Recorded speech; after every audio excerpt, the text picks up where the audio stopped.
as a force for good, bringing together long-lost friends, facilitating community, even organizing global Christian worship. But there's a darker side to Facebook and its 400 million followers, because while most use the site to link up with friends, there's an increasing number of serious criminals online looking for vulnerable individuals, particularly children. And the evidence of their activities, well, it's beginning to mount, from bullying to sexual assaults, even murder, as Nick Watt now reports. This is where they found Ashley Hall's body. Her arms were bound, duct tape covered her mouth. This shy 17-year-old girl had been raped and murdered by someone she met on Facebook. If you're an overweight girl who lives in England and doesn't have someone to love her, you will look for that, and you will grab at that, and the predators know that. Peter Chapman, a 33-year-old convicted rapist, was arrested next day on an unrelated charge. He confessed to Ashley's murder. Right, do you remember what you said to me in the cell? I killed somebody last night and in the cell with somebody from CID where the body is.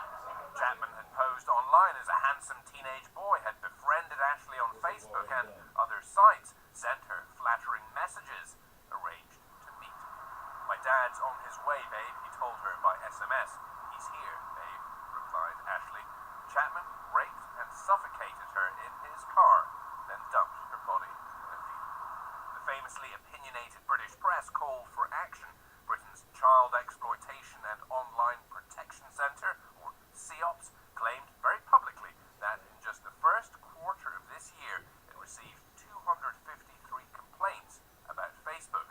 39% of them suspected cases of kids being groomed online by pedophiles. Last December, the world's most popular social network site created a global safety advisory board to tackle such issues as online stalking and cyberbullying among its 400 million users. Serious crimes are rare, but when they happen, capture headlines. In January, Phoebe Prince killed herself after allegedly suffering relentless online attacks from other students at her Massachusetts high school. Anthony Stansel goes to court to face charges that carry a sentence of 300 years in prison. In February, a Wisconsin teenager was sentenced to 15 years in prison for posing as a girl on Facebook, tricking male classmates into sending him nude photos of themselves, then blackmailing them to have sex with him. The smiling face of Vanessa George. Last year, a British nursery worker pled guilty to photographing horrific acts of abuse she carried out on children in her care.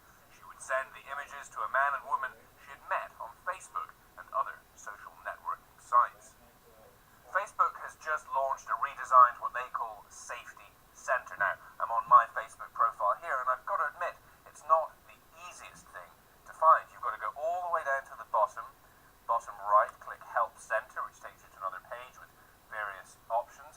Then on the far left, click Safety, takes you again. Here we are, welcome to the Safety Centre. Then one more click on Safety for Teens, which takes us into the advice page. Now, what British officials are asking Facebook to do is to put on every single page what they call a panic button. They want all of Britain's 23 million Facebook users to see this button, which can take them directly to advice similar to that now offered by Facebook, and also to contacts for local law enforcement. For kids, a safety net. For predators, perhaps a deterrent. Facebook said no. We asked Facebook to take the button in the same way as Bebo and AOL, MSN and others had, and put it in their environment so that children could report to us when they were afraid in the online environment. They chose not to do that. Ashley Hall's mother echoes that demand. All the other sites have got it on, so why hasn't Facebook got it on?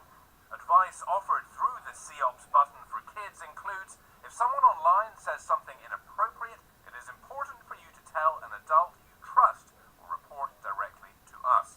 It is vital that you stop the chat with them immediately. And their rule number one for a parent, if you understand the internet and understand what the risks are, there are a number of things you can do that will make your child safer online. Facebook wouldn't give us an interview, but emailed this statement. Facebook is a leader in online safety science affirms there is no single answer or silver bullet